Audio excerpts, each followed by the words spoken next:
বিসমিল্লাহির রহমানির রহিম। সুপ্রিয় শিক্ষার্থী, আশা করি ভালো আছো। আজ 2024 সালের পদার্থবিজ্ঞান দ্বিতীয় পত্রের জন্য গুরুত্বপূর্ণ সৃজনশীল সম্পর্কে আলোচনা করব। প্রথমে ক খ, তারপরে ঘ গ। অধ্যাভিত্তিক থেকে কী কী বিষয়গুলো পড়তে হবে, কোন কোন বিষয়ের উপর সৃজনশীল হতে পারে, সে বিষয়গুলো আমরা আজকে আলোচনা করার চেষ্টা করব। চলো আমরা আজকে ভিডিওটি শুরু করি। প্রথম অধ্যায় তাপগতিবিদ্যা। এই অধ্যায় থেকে যে প্রশ্নগুলো পড়তে হবে সেগুলো হচ্ছে: তাপগতিবিদ্যার প্রথম সূত্রটি বিবৃত করো, অন্তঃস্থ শক্তি কী, প্রত্যাগামী প্রক্রিয়া কী, তাপ ইঞ্জিন কী, এন্ট্রপি কী, সিস্টেম কী, পানির তড়িৎবিন্দুর সংজ্ঞা দাও, তাপগতিবিদ্যার শূন্যক্রম সূত্রটি লিখো, তাপগতিবিদ্যার দ্বিতীয় সূত্রটি লিখো, তাপীয় সমতা কী। এই ছিল এই অধ্যায় থেকে গুরুত্বপূর্ণ যে প্রশ্নগুলো সেগুলো। এরপর এই অধ্যায় থেকে যে প্রশ্নগুলো পড়তে হবে সেগুলো হচ্ছে: সমআয়তন প্রক্রিয়ায় কাজ শূন্য হয় ব্যাখ্যা করো, ইঞ্জিনের কর্মদক্ষতা ও রেফ্রিজারেটরের কার্য সম্পাদক গুণাঙ্কের মধ্যে পার্থক্য লিখো, রুদ্রতাপীয় সংকোচন সিস্টেমের অভ্যন্তরীণ শক্তি বৃদ্ধি পায় ব্যাখ্যা করো, রুদ্রতাপীয় প্রক্রিয়ায় গ্যাসকে সংকুচিত করতে তাপমাত্রা বৃদ্ধি পায় কেন ব্যাখ্যা করো। এই ছিল এই অধ্যায় থেকে যে গুরুত্বপূর্ণ প্রশ্নগুলো সেগুলো। এই অধ্যায় থেকে গুরুত্বপূর্ণ যে গ প্রশ্নগুলো পড়তে হবে সেগুলো হলো: বরফখণ্ডের উচ্চতা নির্ণয় করো, বরফ গলন ও বরফ গলা পানির তাপমাত্রা পরিবেশের উপর কীরূপ প্রভাব ফেলবে তার বিশ্লেষণ করো, রুদ্রতাপীয় প্রক্রিয়ায় চূড়ান্ত তাপ নির্ণয় করো, সমষ্ণ ও রুদ্রতাপীয় প্রক্রিয়ার মধ্যে কোন প্রক্রিয়াটি বেশি কাজ সম্পূর্ণ করে তা গাণিতিকভাবে বিশ্লেষণ করো, কোনো বিন্দুতে চাপ ও আয়তন নির্ণয় করো, বিভিন্ন পর্যায়ে কৃত কাজ একই হবে কিনা তার গাণিতিক বিশ্লেষণ চাইতে পারে, বিভিন্ন ধাপে ইঞ্জিনের এন্ট্রপি হিসাব করে ইঞ্জিনের প্রত্যাগামিতা যাচাই গাণিতিকভাবে বিশ্লেষণ চাইতে পারে, বিভিন্ন ধাপে এন্ট্রপির পরিবর্তন নির্ণয় আসতে পারে, বিভিন্ন ধাপ বা পথের মধ্যে কোন ধাপটি বা কোন পথে অন্তঃস্থ শক্তি নির্ণয় করা সম্ভব কিনা তা গাণিতিকভাবে বিশ্লেষণ চাইতে পারে, ফুটবলের ভিতর থেকে নির্গত বাতাস পারিপার্শ্বিকের তুলনায় গরম হওয়ার কারণ গাণিতিকভাবে বিশ্লেষণ চাইতে পারে। এই অধ্যায় থেকে আরও যে গুরুত্বপূর্ণ সৃজনশীলগুলো পড়তে হবে সেগুলো হচ্ছে: দুটি তাপ ইঞ্জিন যদি দেয়া থাকে তাহলে কোনটির দক্ষতা 20% বাড়াতে উৎসের তাপমাত্রা কত বাড়াতে হবে তা নির্ণয় চাইতে পারে, দুটি তাপ ইঞ্জিনের মান দেয়া থাকলে সেই ইঞ্জিনটি বেশি পরিবেশের জন্য পরিবেশবান্ধব হবে কিনা তার জন্য মতামত গাণিতিকভাবে বিশ্লেষণ চাইতে পারে, কার্নো ইঞ্জিনের সর্বনিম্ন তাপমাত্রা নির্ণয় করা আসতে পারে, কার্নো চক্রের সমষ্ণ প্রসারণ ও সংকোচনের সম্পাদিত কাজের পরিমাণ একই হবে কিনা তা গাণিতিকভাবে বিশ্লেষণ চাইতে পারে, তাপগ্রাহকের তাপমাত্রা নির্ণয় করো, কার্নো ইঞ্জিনের দক্ষতা বৃদ্ধি করা সম্ভব কিনা তা গাণিতিকভাবে বিশ্লেষণ চাইতে পারে, একটি ইঞ্জিন যদি দেয়া থাকে তাহলে ইঞ্জিনের সম্পাদিত কাজের পরিমাণ কী হবে সেটা নির্ণয় চাইতে পারে, দেওয়া ইঞ্জিনের সাথে একটি সাধারণ কার্নো ইঞ্জিনের ভিন্নতা আছে কিনা তা সেটা গাণিতিকভাবে বিশ্লেষণ চাইতে পারে। সুপ্রিয় শিক্ষার্থী, এই ছিল এই অধ্যায় থেকে যে গুরুত্বপূর্ণ সৃজনশীলের পাঠ সেই অংশটা। এবং আরও কিছু অংশ রয়েছে, সেগুলো হচ্ছে: রেফ্রিজারেটরে কার্য সম্পাদকের সহগ নির্ণয়, তাপ ইঞ্জিনটি প্রত্যাগামী হবে কিনা তা গাণিতিকভাবে বিশ্লেষণ। এই ছিল এই অধ্যায় থেকে যে গুরুত্বপূর্ণ পাঠ। সেই পাঠগুলো যদি আমরা ভালোভাবে দেখি তাহলে এই তাপগতিবিদ্যা থেকে যে প্রশ্নগুলো আসবে সেগুলো আমাদের সমস্যার সমাধান হবে। এরপর দ্বিতীয় অধ্যায় স্থির তড়িৎ থেকে যে প্রশ্নগুলো পড়তে হবে সেগুলো হচ্ছে: ফ্যারাড বা ফ্যারাড ধ্রুবক কী, ধারকত্বের সংজ্ঞা দাও, তড়িৎ দ্বিমেরু বা দ্বিপোল কী, তড়িৎ ফ্লাক্স কী, গাউসের সূত্রটি বিবৃত করো, 1 ইলেকট্রন ভোল্ট কী। এই অধ্যায় থেকে যে প্রশ্নগুলো পড়তে হবে সেগুলো হচ্ছে: আধানের কোয়ান্টায়ন কী, একই দূরত্বে অবস্থিত দুটি চার্জের ক্রিয়াশীল পরাবৈদ্যুতিক মাধ্যম দ্বারা কিভাবে প্রভাবিত হয় ব্যাখ্যা করো, কেন চার্জিত গোলকের কেন্দ্র প্রাবল্য ও বিভব উভয়ই শূন্য হয় তার ব্যাখ্যা চাইতে পারে। এছাড়া এই অধ্যায় থেকে আরও একটা পড়তে হবে, সেটা হলো চার্জিত গোলাকার পরিবাহীর কেন্দ্র ও পৃষ্ঠে বিভব সমান হয় তার কারণ ব্যাখ্যা চাইতে পারে। এরপর এই অধ্যায় থেকে যে গুরুত্বপূর্ণ ঘ প্রশ্নগুলো পড়তে হবে সেগুলো হলো: দুটি বিন্দুর চার্জের মধ্যে অন্য একটি বিন্দুতে বিভব নির্ণয় চাইতে পারে, কোনো একটা বিন্দুতে গোলকটি উপরে উঠতে পারবে কিনা তা গাণিতিকভাবে বিশ্লেষণ চাইতে পারে, আদি অবস্থায় ধারকের পাদদ্বয়ের মধ্যে তড়িৎ প্রাবল্য নির্ণয় করা আসতে পারে। বিভিন্ন ঘটনায় সঞ্চিত শক্তি পূর্বাপেক্ষা বৃদ্ধি পাবে কিনা তা গাণিতিকভাবে বিশ্লেষণ চাইতে পারে। বিভিন্ন বিন্দুতে বিভবের মান সমান হবে কিনা তার গাণিতিকভাবে বিশ্লেষণ চাইতে পারে। ধারকের সঞ্চিত শক্তি নির্ণয় করো। একাধিক ধারকের ধারকত্বের মান সমান পেতে পাত দ্বয়ের স্থাপনের কৌশল গাণিতিকভাবে বিশ্লেষণ চাইতে পারে। কোনো একটি বিন্দুতে তড়িৎ প্রাবল্যের দিক কোন দিক থেকে বেশি হবে তা গাণিতিকভাবে বিশ্লেষণ চাইতে পারে। ধারকত্ব নির্ণয় করো অথবা তুল্য ধারকত্ব নির্ণয় করা আসতে পারে।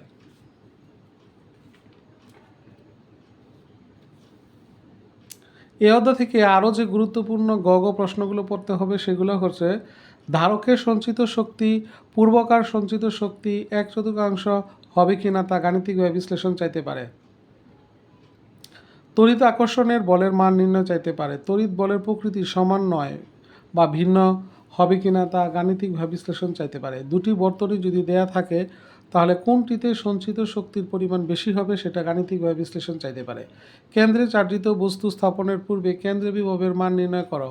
বস্তু বলের উপর ক্রিয়াশীল তড়িৎ বল অভিকর্ষ বলের মান ভিন্ন হবে কিনা তার বিশ্লেষণ চাইতে পারে। ধারকের পাতের ক্ষেত্রফল নির্ণয় আসতে পারে। তিনটি ধারক যদি দেয়া থাকে তাহলে তিনটির অবস্থান কিভাবে পরিবর্তন করলে বর্তনীতে সর্বোচ্চ সঞ্চিত শক্তি পাওয়া যাবে তার কারণ বিশ্লেষণ চাইতে পারে। সুপ্রিয় শিক্ষার্থী, এই ছিল এই অধ্যায় থেকে যে গুরুত্বপূর্ণ সৃজনশীলের পার্টগুলো। এরপর আমরা আলোচনা করব হলো তৃতীয় অধ্যায় চলতড়িৎ থেকে। এখান থেকে প্রায় 2টা সৃজনশীল থাকে, সেজন্য এই অধ্যায়টা সবাই আশা করি ভালোভাবে এই অংশটু পড়ে গেলে আশা করি কমন পাবে। এই অধ্যায় থেকে যে প্রশ্নগুলো পড়তে হবে সেটা হচ্ছে শান্ট কি, তড়িৎচালক বল শক্তি বা ইএমএফ কি, কার্শফের প্রথম সূত্রটি ও দ্বিতীয় সূত্রটি আসতে পারে, আপেক্ষিক রোধ কি, মিটার ব্রিজ কি, তারণ ব্যাগ কি। এই ছিল এই অধ্যায় থেকে গুরুত্বপূর্ণ প্রশ্নগুলো। এরপর প্রশ্নগুলো হচ্ছে তাপমাত্রার সাথে রোদের পরিবর্তন এর কারণ ব্যাখ্যা করো। পরিবাহীর মধ্য দিয়ে তড়িৎ প্রবাহের ফলে তাপ হয় তা ব্যাখ্যা চাইতে পারে। পরিবাহীর রোদের উপর তাপমাত্রা নির্ভরশীল লেখচিত্রের সাহায্যে ব্যাখ্যা করো। শান্ট কীভাবে গ্যালভানোমিটারকে রক্ষা করে। কার্শফের প্রথম সূত্রে চার্জিত সংরক্ষণ নীতি মেনে চলে ব্যাখ্যা করো। নিরাপত্তা ফিউজে বিশুদ্ধ ধাতু ব্যবহার না করার কারণ ব্যাখ্যা করো। শান্টের রোধ শূন্য বা অসীম হয় কিনা তা ব্যাখ্যা চাইতে পারে। এই ছিল এই অধ্যায় থেকে গুরুত্বপূর্ণ যে প্রশ্নগুলো সেগুলো। এরপর এই অধ্যায় থেকে যে সৃজনশীলের অংশটা আসতে পারে সেটা হলো বর্তনীর দুটি বিন্দুর মধ্যবর্তী বিভব পার্থক্য নির্ণয় চাইতে পারে। বর্তনীতে দেয়া রোধকে অপসারণ করলে অ্যামিটারের কি পরিবর্তন করলে প্রবাহ মাত্রা পরিমাপ করা যাবে কি না তা গাণিতিকভাবে বিশ্লেষণ চাইতে পারে। বর্তনীতে তাপের পরিমাণ নির্ণয় করা চাইতে পারে। দুটি বিন্দুর মধ্যে 40 ওয়াট থেকে 100 ওয়াটের একটি শ্রেণীতে স্থিতিস্থাপন করা হয় তাহলে উহা উজ্জ্বলতার সাথে জ্বলবে কিনা গাণিতিকভাবে বিশ্লেষণ চাইতে পারে। বর্তনীর মোট প্রবাহ নির্ণয় করা, এটা খুবই ইম্পর্টেন্ট যে বর্তনীর তড়িৎ প্রবাহ বা প্রবাহ মাত্রা নির্ণয় চাইতে পারে। বিভিন্ন রোধ কিভাবে সংযুক্ত করলে এর ভিতর দিয়ে অন্য একটি রোধের তড়িৎ প্রবাহ সমান পাওয়া যাবে তার বিশ্লেষণ চাইতে পারে। বিভিন্ন বাহুতে কী পরিমাণ রোধ যুক্ত করলে ব্রিজটি সাম্যাবস্থা লাভ করবে তার কারণ ব্যাখ্যা চাইতে পারে। গ্যালভানোমিটারের বিভিন্ন অবস্থায় বিভিন্ন অংশের প্রবাহ মাত্রার অনুপাত এবং রোধের অনুপাত একই হবে কিনা তা গাণিতিকভাবে বিশ্লেষণ চাইতে পারে। সুপ্রিয় শিক্ষার্থী, এই অধ্যায় থেকে আরও যে সৃজনশীলের অংশটা পড়তে হবে সেগুলো হচ্ছে বাতির ফিলামেন্টের রোধ নির্ণয় করো অথবা তুল্য রোধ নির্ণয় করো অথবা আভ্যন্তরীণ রোধ নির্ণয় করো। বর্তনীতে যদি তড়িৎ প্রবাহ চালানো হয় তাহলে কোন রোধ থেকে বেশি পরিমাণে তাপ উৎপন্ন হবে তা গাণিতিকভাবে বিশ্লেষণ চাইতে পারে। প্রত্যেক রোধকের মধ্য দিয়ে প্রবাহিত প্রবাহ মাত্রা মোট মান মূল প্রবাহের সমান কিনা তা গাণিতিকভাবে বিশ্লেষণ চাইতে পারে। উদ্দীপকের বর্তনীদ্বয়ে রোধের সাথে উৎপন্ন তাপের লেখচিত্রের বৈসাদৃশ্য পরিলক্ষিত হবে কিনা তা গাণিতিকভাবে বিশ্লেষণ চাইতে পারে। বৈদ্যুতিক হিটারের দক্ষতা যাচাই আসতে পারে। দুটি বিন্দুর মধ্যে বিভব পার্থক্য কোষের তড়িৎচালক শক্তির মানের সমান হবে কিনা তা গাণিতিকভাবে বিশ্লেষণ চাইতে পারে। সংযোগের ধরন পরিবর্তনের ফলে বাল্ব দুটির উজ্জ্বলতার কোনো পরিবর্তন হবে কিনা তার বিশ্লেষণ চাইতে পারে। এই ছিল এই অধ্যায় থেকে গুরুত্বপূর্ণ যে সৃজনশীলের অংশ সেগুলো। এই অধ্যায় থেকে আশা করি 2টা সৃজনশীল তোমরা পাবে, ভালোভাবে এক্সারসাইজ করবে।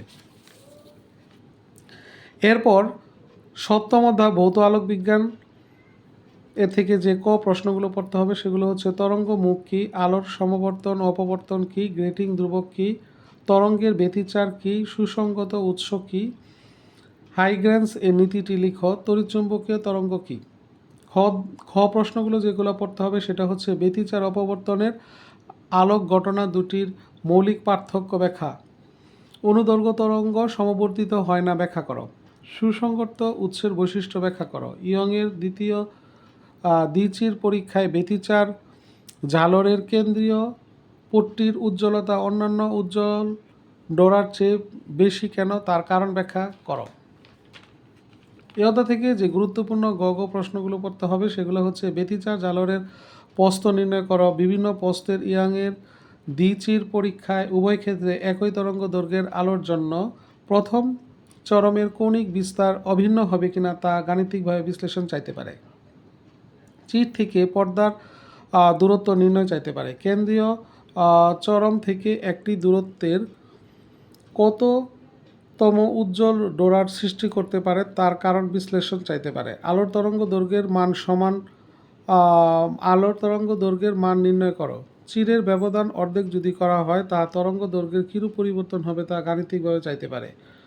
পর্দায় সৃষ্ট ডোরার ব্যবধান নির্ণয় আসতে পারে। ইয়ংয়ের চির পরীক্ষায় পর্দায় কোন ধরনের ব্যতিচার সৃষ্টি হয় তার গাণিতিকভাবে প্রমাণ আসতে পারে। বিভিন্ন আলোর ক্ষেত্রে একটি ফোটনের শক্তির মান নির্ণয় করা পরীক্ষা আসতে পারে, খুবই ইম্পর্টেন্ট।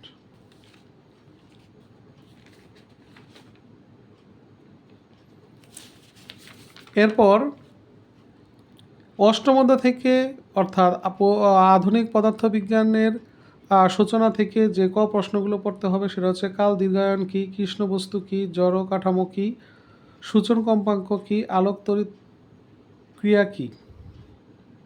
খ যে প্রশ্নগুলো পড়তে হবে সেটা হচ্ছে স্থির ভর সম্পূর্ণ কোনো বস্তু কণা আলোর বেগের গতিশীল হতে পারে না ব্যাখ্যা করো।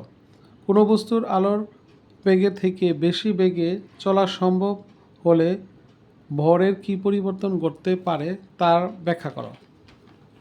এই অধ্যায় থেকে যে প্রশ্নগুলো পড়তে হবে সেগুলো হচ্ছে ফোটো ইলেকট্রনের সর্বোচ্চ গতিবেগ নির্ণয় আসতে পারে, খুব ইম্পর্টেন্ট। বিভিন্ন আলো ব্যবহার করায় ফোটো তড়িৎ প্রবাহ ঘটবে কিনা তা গাণিতিকভাবে বিশ্লেষণ চাইতে পারে। সূচন তরঙ্গ দৈর্ঘ্য নির্ণয় করা চাইতে পারে।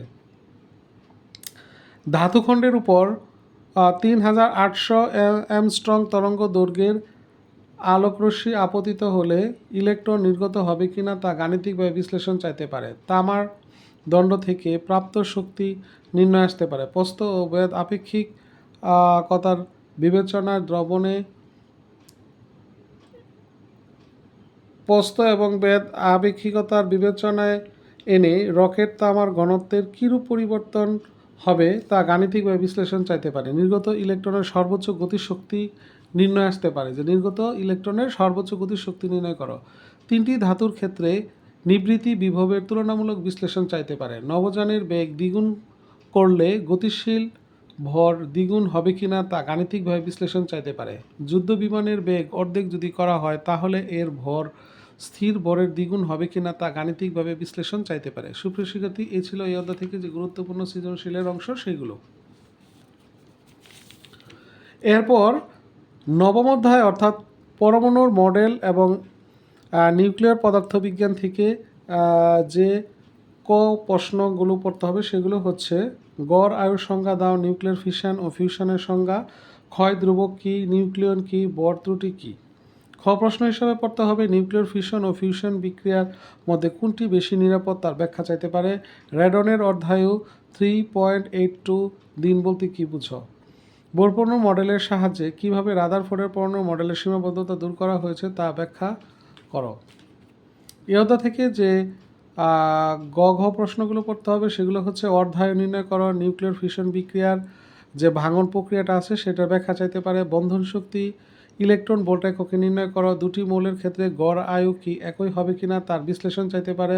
মৌলের আইসোটোপের ক্ষেত্রে 20% ক্ষয় হতে যে সময় লাগে তার গড় আয়ু অপেক্ষা বেশি না কম তার কারণ বিশ্লেষণ চাইতে পারে। ইউরেনিয়ামের ভর ত্রুটি নির্ণয় আসতে পারে। দুটি মৌলের কোনটি হতে একটি নিউক্লিয়াস যদি বের করা হয় তাহলে সহজ হবে কিনা সেটার বিশ্লেষণ চাইতে পারে। যদি n ইকুয়াল টু দ্বিতীয় কক্ষপথ অথবা তৃতীয় কক্ষপথের ক্ষেত্রে ইলেকট্রনের বেগ নির্ণয় আসতে পারে। বিভিন্ন তরঙ্গ দৈর্ঘ্যের ফোটন কণা নিঃসরণের জন্য কোনটি অধিক দায়ী সেটার বিশ্লেষণ চাইতে পারে। যদি n ইকুয়াল টু 2 হয় অর্থাৎ দ্বিতীয় শক্তি স্তরের ক্ষেত্রে ইলেকট্রনের কক্ষপথের ব্যাসার্ধ নির্ণয় আসতে পারে। তড়িৎচুম্বকীয় বিকিরণ দৃশ্যমান হবে কিনা তার গাণিতিকভাবে বিশ্লেষণ চাইতে পারে। এই ছিল এই অধ্যায় থেকে যে গুরুত্বপূর্ণ সৃজনশীলের পাঠ সেটা। এরপর হলো লাস্ট যে অধ্যায়টা আমরা পড়ব সেটা হচ্ছে অধ্যায় 10 অর্থাৎ সেমিকন্ডাক্টর এবং ইলেকট্রনিক্সের যে প্রশ্নগুলো সেটা হচ্ছে পি টাইপ ও অর্ধপরিবাহী কী, সত্যক সরণি কী, লজিক গেট কী, রেকটিফায়ার কী, ড্রপিং কী, খুব ইম্পর্টেন্ট, নেট গেট কী। খ প্রশ্ন হিসাবে পড়তে হবে তাপমাত্রা বৃদ্ধিতে অর্ধপরিবাহীর রোধ কমে যায় ব্যাখ্যা করো। এন টাইপ অর্ধপরিবাহী তড়িৎ নিরপেক্ষ কিনা তার ব্যাখ্যা করো। ডিজিটাল ও অ্যানালগ পদ্ধতির মধ্যে পার্থক্য আসতে পারে। পিএনপি ট্রানজিস্টর অপেক্ষা এনপিএন ট্রানজিস্টরের বেশি কার্যকর ব্যাখ্যা করো। এই অধ্যায় থেকে যে গ প্রশ্নগুলো পড়তে হবে সেগুলো হচ্ছে প্রতিটি ডায়েটের গতি ও রোধ নির্ণয়ে আসতে পারে। ট্রানজিস্টরের প্রবাহ বিবর্ধক গুণক নির্ণয়ে আসতে পারে। বর্তনী থেকে বিবর্ধিত সংকেত পাওয়া যাবে কিনা বা পাওয়া সম্ভব কিনা তা ভোল্টেজ গেট নির্ণয়ের মাধ্যমে বিশ্লেষণ চাইতে পারে। বেস প্রবাহ ও কালেক্টরের প্রবাহ দ্বিগুণ হলে ভোল্টেজ গেইনের পরিবর্তন হবে কিনা তা গাণিতিকভাবে বিশ্লেষণ চাইতে পারে। দুটি বিন্দুর মধ্যে কারেন্টের পার্থক্য নির্ণয় আসতে পারে। দুটি ট্রানজিস্টরের ক্ষমতা বিবর্ধক কি সমান হবে তার মতামত চাইতে পারে। সুপ্রিয় শিক্ষার্থী, এই ছিল এই অধ্যায় থেকে গুরুত্বপূর্ণ সৃজনশীলের পাঠ। আশা করি আমরা যে অংশগুলো ক খ ঘ গ থেকে নির্বাচিত করেছি তোমরা যদি A to Z ভালোভাবে এক্সারসাইজ করে যাও অবশ্যই এখান থেকে কমন পাবে।